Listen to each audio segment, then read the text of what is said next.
Hi guys, what's up? My name is Shanwen and today tara pag-usapan nga natin itong naging topic ni Attorney Claire tungkol dito sa tupad na kumakalat recently.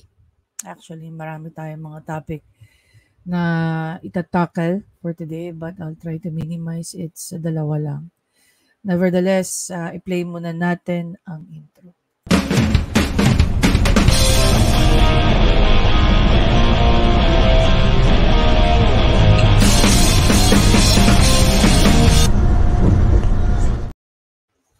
There you go. Ayan.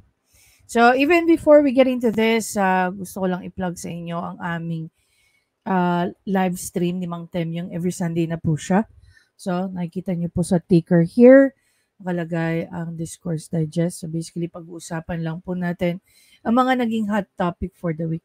Definitely, gustong-gusto namin ni Mang Tem yung marinig at makita real time yung mga comment ng mga tao.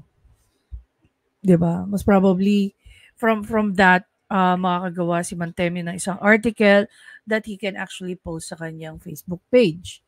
So, doon po sa mga magre-request ng inyong mga topic na gustong pag-usapan this coming Sunday, feel free po. First, syempre, like and follow kay Mantemyong. So, nandito naman po sa ticker natin yan. Drop him a message and just ask him kung ano yung mga gusto nyong pag-usapan natin. Okay? We will try our best to tackle. No? Lalo-lalo na kung marami namang material na pwede nating Then, sabihin nyo na rin po kay Mang Tem yung exactly kung anong gusto nyong part nung topic na yun. Ang gusto nyong pag-usapan natin this coming Sunday. We'll be very happy to accommodate as much as we can. We will try to minimize 1 hour. No, napa 5 hours tayo last time pilot episode. Syempre, we don't want to take so much of your time pero napapasarap po kasi ang mga kwentuhan natin. Anyway, punta na po tayo dito sa ating topic of the day. Okay? Dito sa video ni Attorney Claire, as we all know naman, pag si Attorney Claire talaga ang gumawa ng mga content, wala ka talagang tapon dyan eh. 'Di ba? At walang mabubutas sa kanya. Ganon katindi mag-research si Attorney Claire. Surprisingly, maniwala man kayo sa hindi, na ikwento sa amin ni Attorney Claire na lahat ng content niya, wala po siyang researcher. Siya ang nagre-research niyan. Kasi alam niya exactly ang kailangan niyang hanapin na material sa kada content na ginagawa niya. Kaya we're actually working to come up with something to help Attorney Claire. No? Na mas lalong mapaganda. Maganda na as it is. Siyempre, kung ano kaya natin itulong kay Attorney Claire, we're going to do that para mas lalo siyang ganahan, no, na mag-create ng content. So, sino-sino na po ba ang nakapag-react dito? So, isa na dyan si Direk Freddy. Okay?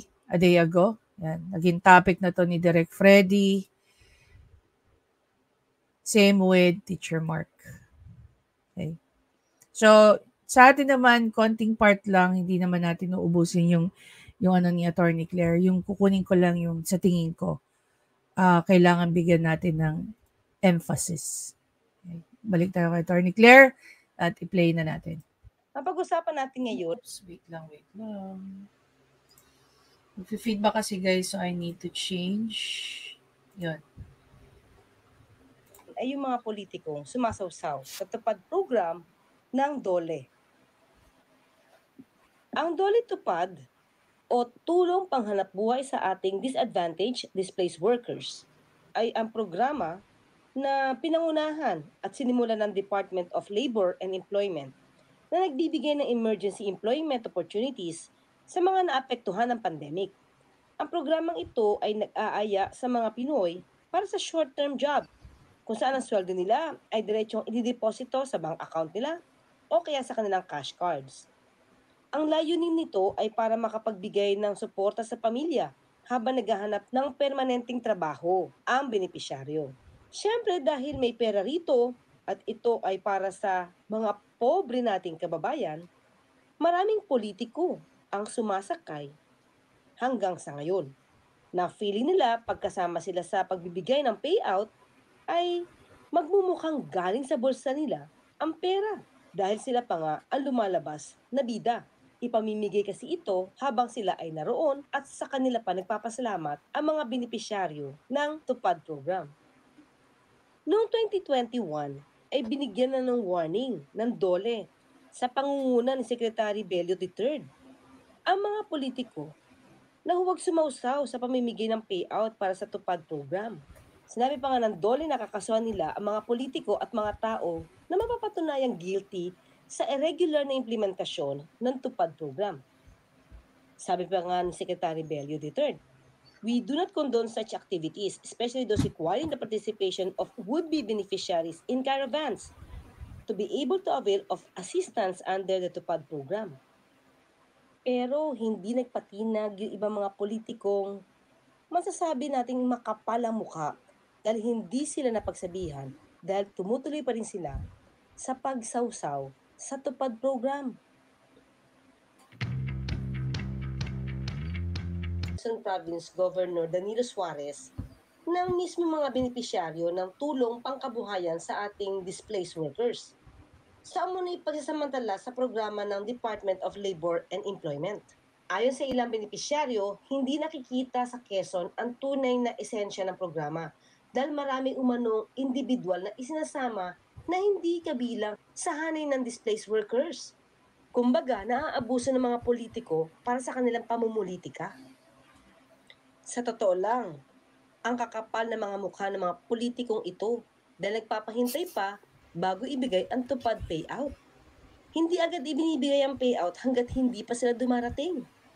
Akala ko ba ang sweldo dapat diretso sa bank account o sa cash cards ng benepisyaryo? Bakit kailangan ang payout may seremonya pa? At kasama pa yung politiko? Talaga nagagamit ito ng iilang mga politiko na ang hangad ay ipakita na may tulong silang naabot dito. Na nais ipakita na sila ay parte sa pagtulong sa pagbibigay ng TUPAD payout. Actually, inireklamo na ito ni Senator Raffy Tulfo sa Senado. Ginawa niya ito ng issue at napansin nga na madla ang kanyang litanya patungkol dito. Senator, so kung wala pong korupsyon at malinis po yung pagdidistribute ng TUPAD, meron po akong suggestion. Bakit hindi na lang po natin ipadiretso sa DOLE, magbibigay po diretso sa tao? Ba't kinakailangan pa po idadaan sa mga politiko? Sumang-ayon siya kay Senator Loren Ligarda na ang TUPAD payout ay diretso dapat sa mga mahihirap, hindi dadaan pa sa mga politiko. Narito ang napakagandang paliwanag ni Senator Loren Ligarda nang ipangalandakan ni Senator Raffy Tulfo ang kakapalan ng mga mukha ng mga politikong gumagamit ng TUPAD program. Hindi po ito dinadaan sa politiko, Mr. President. Ang TUPAD po, okay, paano ginagawa ang budget? Tatayo ako sa katalikod ko. Una po, yan po yung NEP. Tapos po sa House, tapos nga sa Senado, based on our amendments. Sorry, I have to stand because of my backache. Hindi po to binibigay sa politiko. Sa Senador, hindi po tayo humahawak ng pera. Congressman, hindi rin sila humahawak ng pera.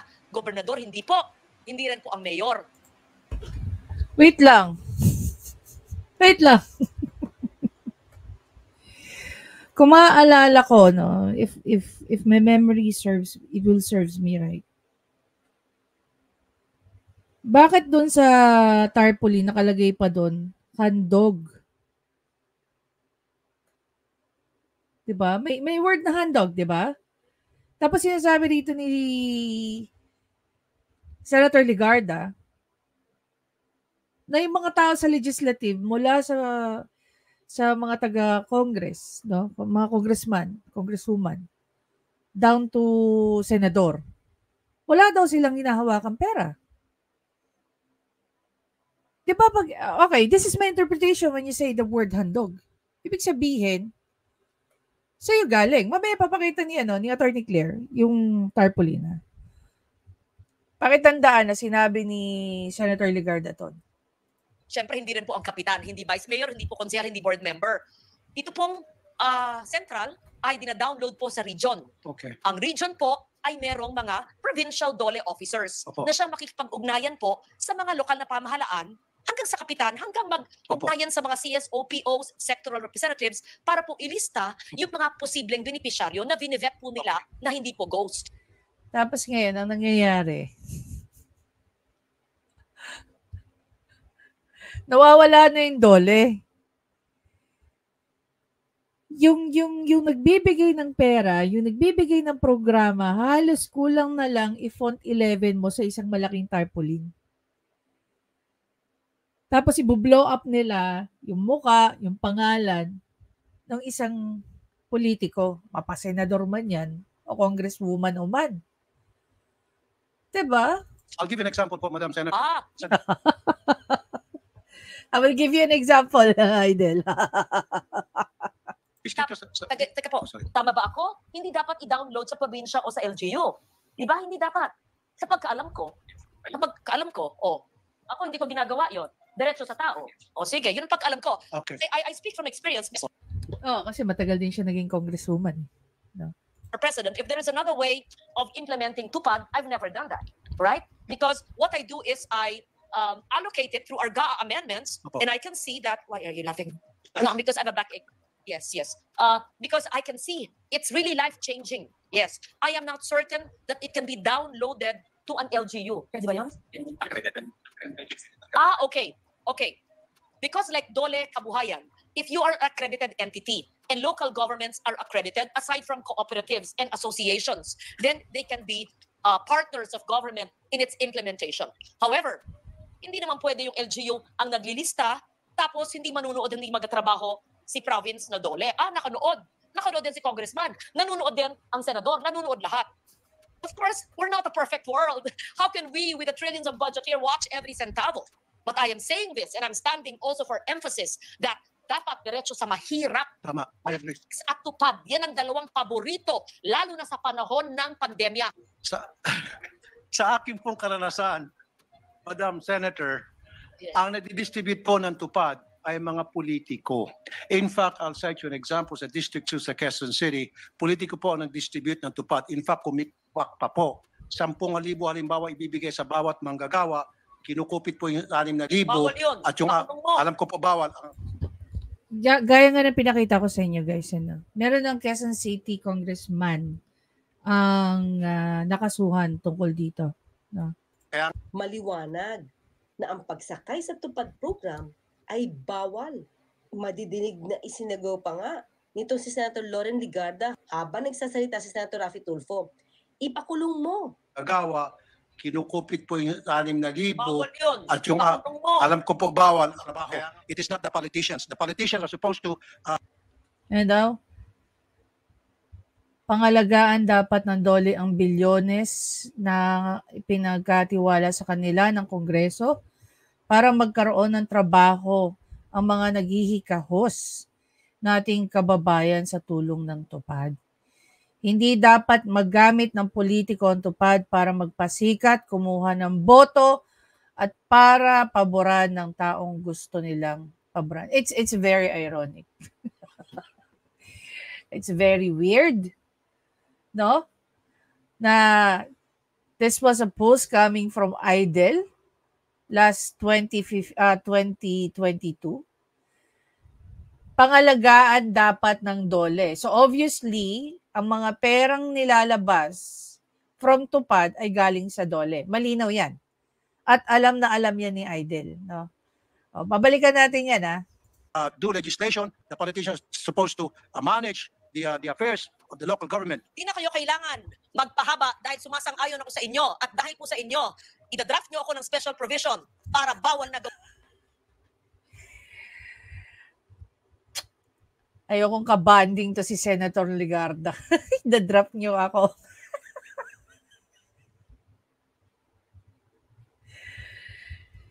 Nag-uusap lang naman kayo. Wala naman sa usapan yung ipagdadraft kayo ni Idol. Talaga si Senator Ligarda. Oh.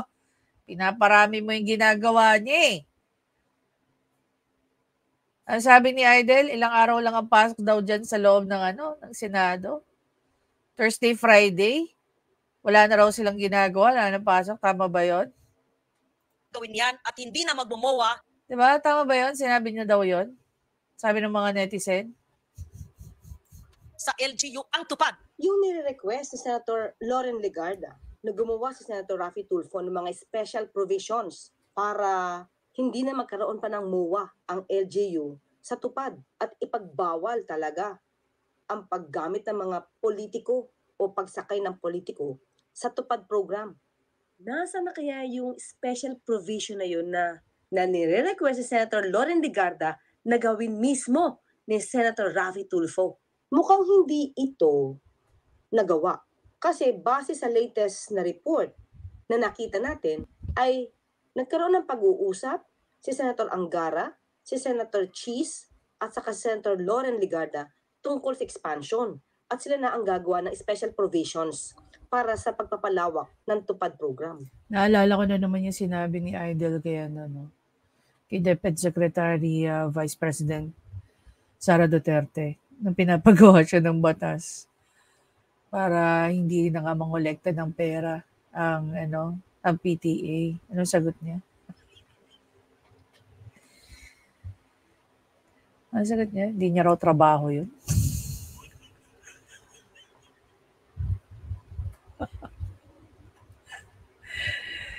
Very recent lang yan, guys, no? That happened last year, if you recall that. Ito, siguro 2022 pa to. So, hindi siguro. Sana sinagot din ng idol natin na hindi ko naman trabaho magawa ng draft. Nag-uusap-usap lang tayo. Bakit nauwi na ako pag gagawin niyo ng draft, diba?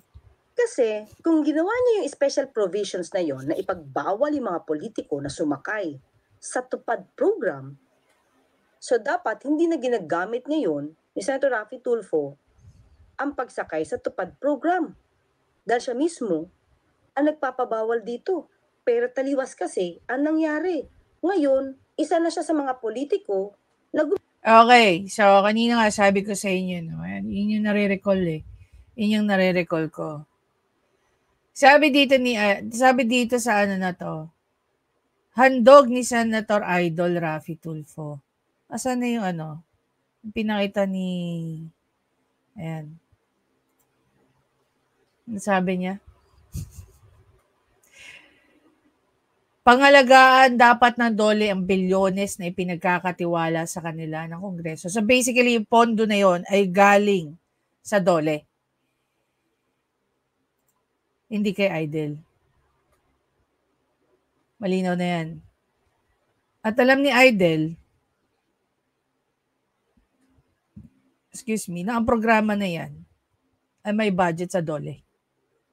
So bakit sinasabi dito ni Idol, handog ni Senator Idol Raffy Tulfo? Anong tawag dyan? Sige nga, Idol, ikaw sumagot. Anong tawag dyan sa sinasabi mong handog na yan na alam mo sa sarili mo dahil ikaw rin na nagsabi? Ipinagkakatiwala ang bilyones na halaga para mapondohan ang programa ng DOLE, which is ang tupad.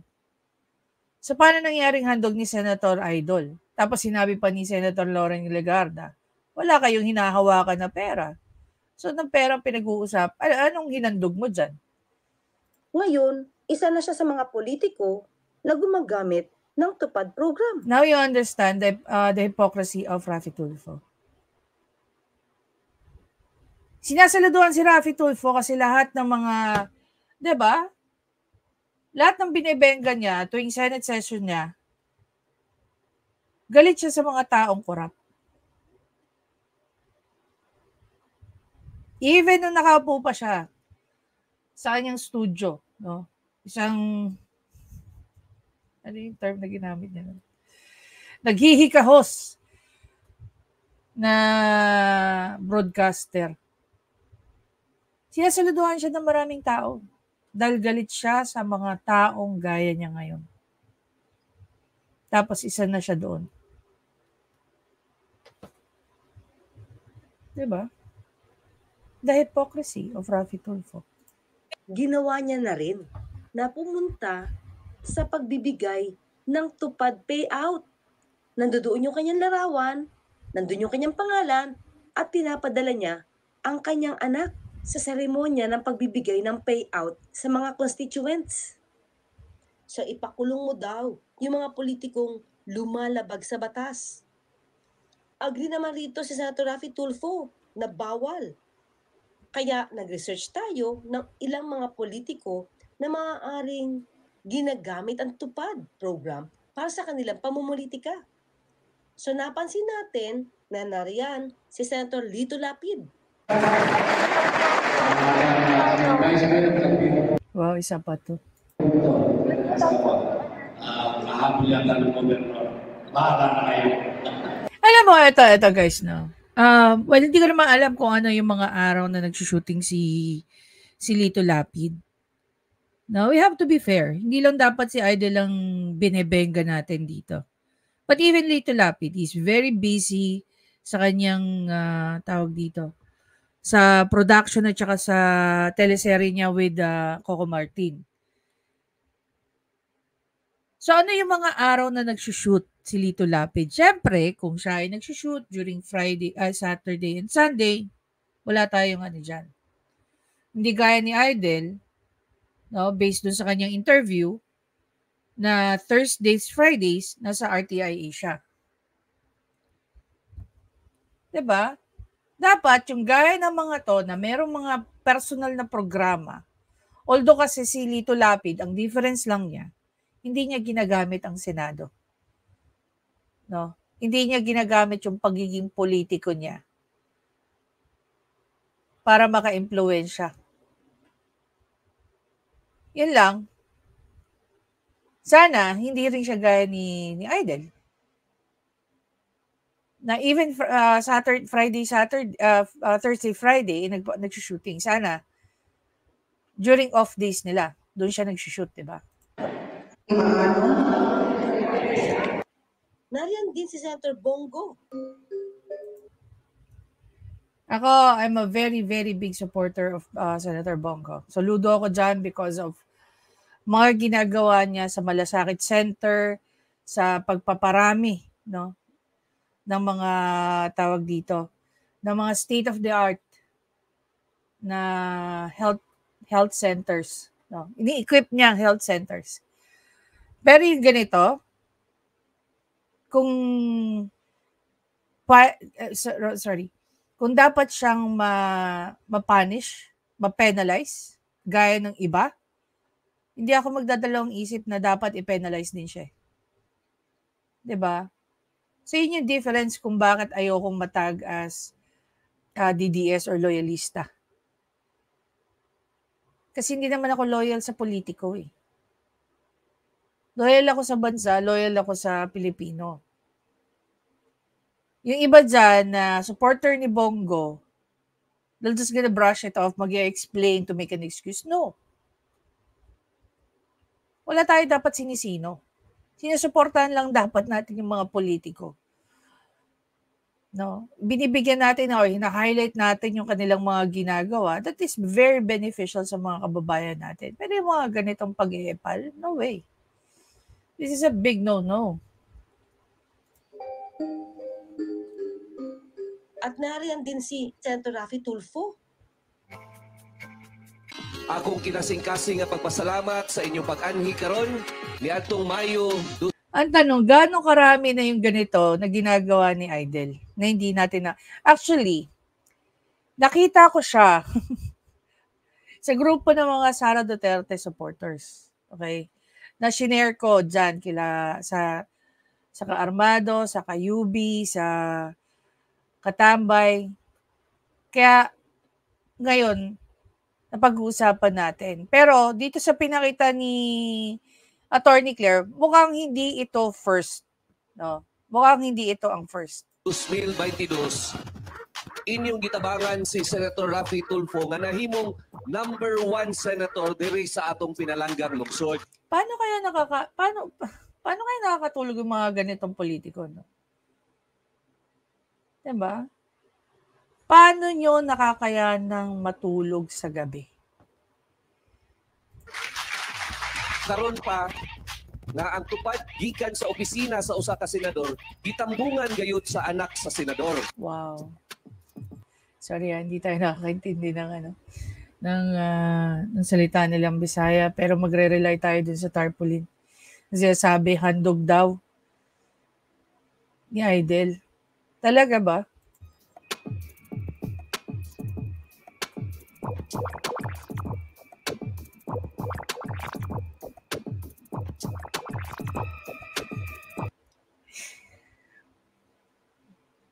Parang ganito yan guys, no? Halimbawa, nasa loob ka ng isang company.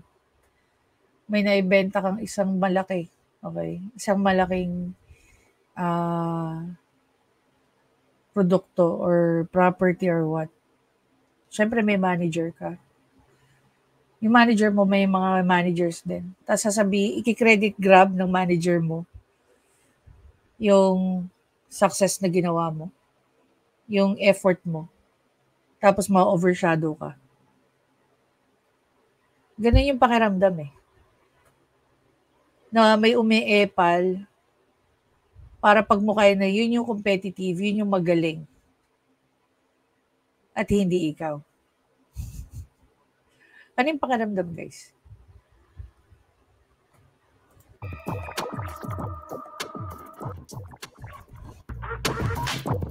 Nagpapasalamat ang papa ko at sinusuportahan niyo pa rin siya hanggang ngayon.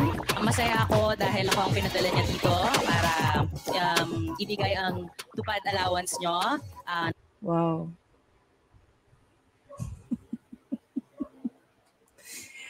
Para ibigay ang tupad allowance niyo. So parang lumalabas tuloy. Galing nga sa opisina ni Idol yan. So sino nagsisinungaling sa inyo dyan? Si Senator Loren Legarda ba? O itong sinasabi ng anak ni Idol? Diba? Akala ko ba hindi humahawak ng pera ang mga senador? Napakaswerte nyo dito sa inyong mayor at sa inyong vice mayor at sa mga konsehal. Excited na ba kayo makuha ang inyong tupad? Ayan! Yan ang energy na gusto ni Idol Rafi Tulfo.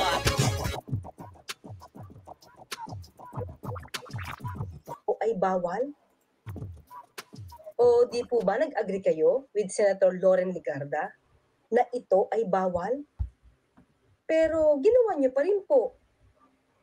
Nagpalagay po kayo ng inyong pangalan at ng inyong muka sa tarpaulin nung magkakaroon na po ng payout ng tupad. Ang nakalagay pa po rito sa tarpaulin ay handog ni Senator Rafi Tulfo. Parang lumalabas sa mga tao na galing sa inyo yung pera. Ganun po ba yun? Pero di po ba ito yung inaayawan ninyo at nirereklamo nyo nung nandun kayo sa plenary session? Hindi ba ayaw niya sa mga politikong gumagamit ang tupad program para sa pamumulitika? Bakit kaya pag si Senator Rafi Tulfo ang gumagawa ng sinasabing bawal, para nagiging tama? Iba siguro talaga pag idol. Walang pumupuna. Kahit pa si... Oh my God.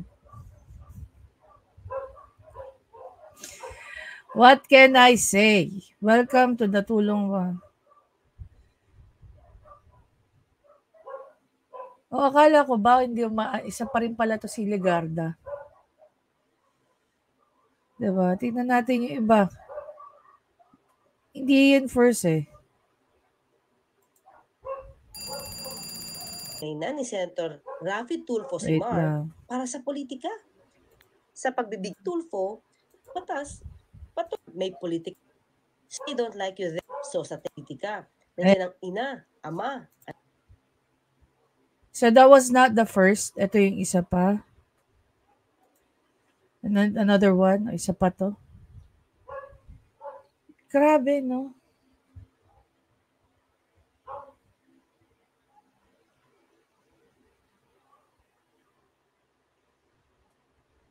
Ito pa.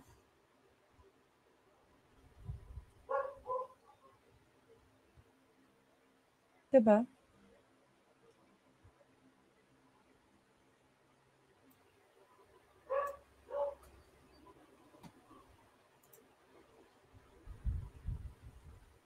ilang beses ko na sinabi sa inyo na si Idol Rafi rin ang sumisira sa sarili niya.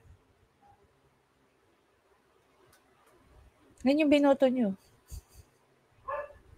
Ang galing-galing magsalita. Iba naman yung ginagawa. Diba? Di ba kayo na-frustrate dyan? Hindi ba kayo na-disappoint dyan? Diba? Tingnan nga natin yung comment dito ng mga tao.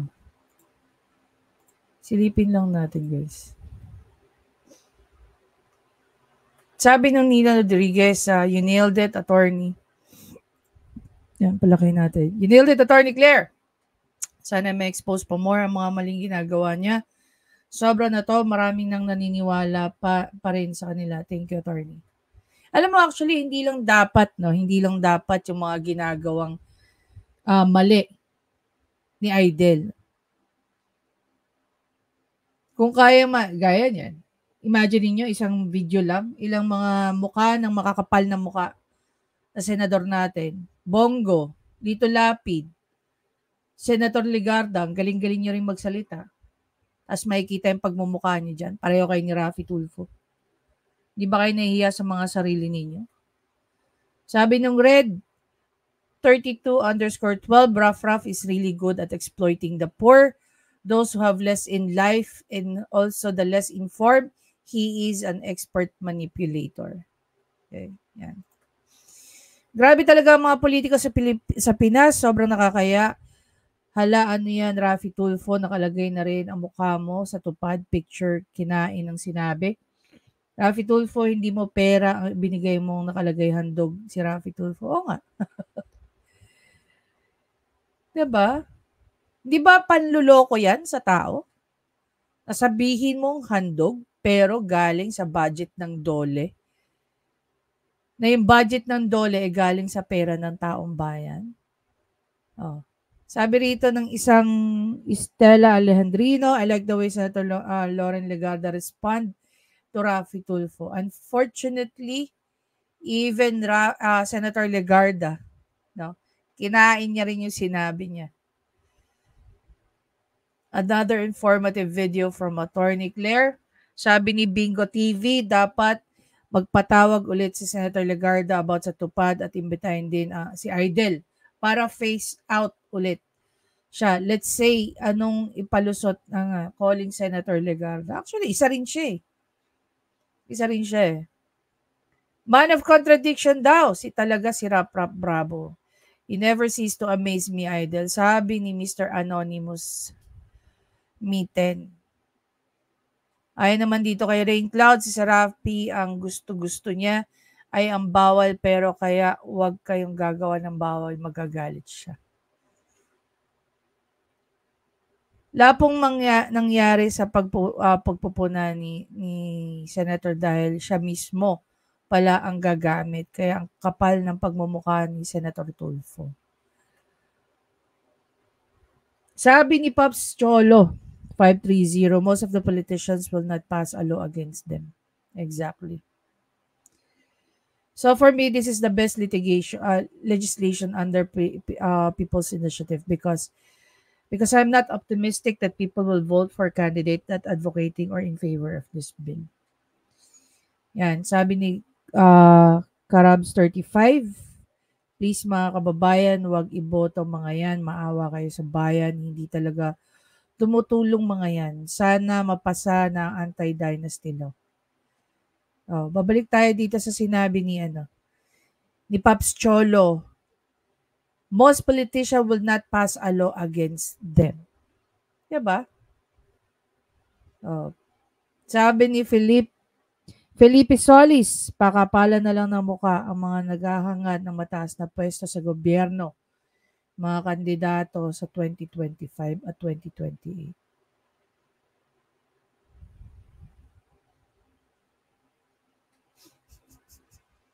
Sabi rito ni Reynaldo, bastos talagang nagsasalita pa si Sen Legarda, talagang sisingit na walang pahintulot. Alam nyo guys, no? Pare-pareho lang sila eh. Diba? Pare-pareho lang sila eh. Sila rin dalawa yung nag-uusap tungkol dyan sa ano ng tupad, tapos sila rin yung pagmumukha nilang makikita doon. Diba?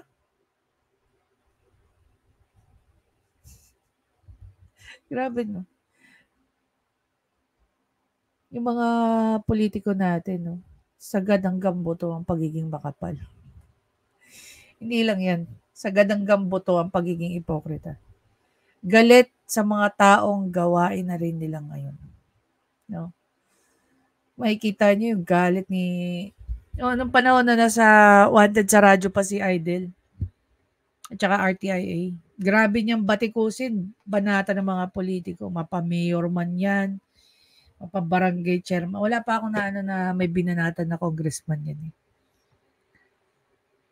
Or meron na yata governor eh. Grabe saludo sa kanya ng mga tao. Galit siya sa mga tao, gawain na niya ngayon. Anyway guys, again, maraming salamat sa panonood. Please don't forget to subscribe, like, and comment. I-share nyo na rin ang naiisip at please don't forget to share your thoughts. Ano masasabi nyo sa pagiging ipokrito ni Idol? Doon po sa mga may request na topic this coming Sunday, feel free po to drop your message kay Mang Temyong. Nandiyan po ang kanyang Facebook page. I'll see you in the next video. Bye guys.